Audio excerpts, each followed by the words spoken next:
they say it's a meritocracy in tech, and the idea of it all, you want as a tech entrepreneur, you want to believe that, but it's not. In true form and practice, not a meritocracy. It is definitely money is being allocated. Like, honestly, we've seen people with lesser ideas than what we're doing get capital that we were not able to receive and have gone out of business. And so it's clear the numbers are there. It's just still, when you're pitching an investor and you sit down at a table or across a Zoom, there has to be a point where they're just going to believe in you. They have to believe in you because the numbers are so small. Like, it's just getting started. In some cases, there are no numbers at all. It's just a vision, and they have to believe in that person.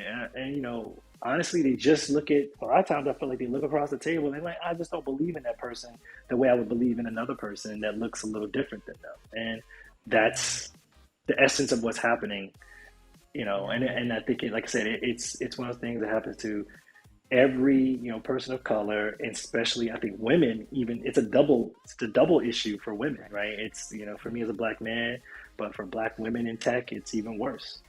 So. Yeah, that kind of connects me to my next question, because I think there is a common misperception of what makes for a good, healthy startup, a good founder, or I think there's a misperception there going in a direction that is usually not in favor of those quote unquote underrepresented.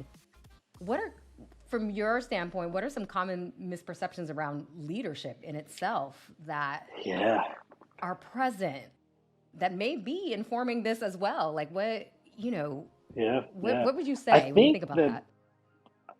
I'll say this is a great question. I would say that the real thing is funny is that the same thing that I just spoke about how Sean and I had to think our way through, had to be very scrappy. That's what every startup entrepreneur actually has to have, that skill set, right? They have to do that. I don't care, even the ones that aren't funded, even with funding, you still are not as well resourced as other major corporations. So you gotta really be,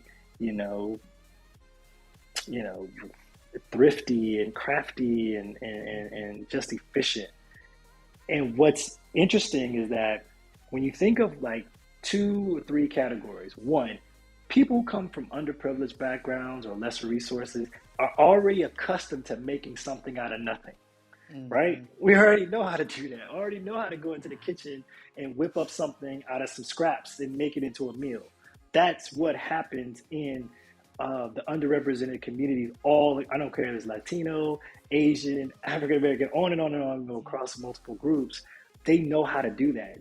People whose parents are immigrants, they come from another country. They know how to be scrappy and figure it out and build something. And so when you think of that, if I was which I want to be long-term as an investor on this other side of the table, that's the people I'm looking for. I'm looking for those people that show me that they have done that in their life in some form or fashion.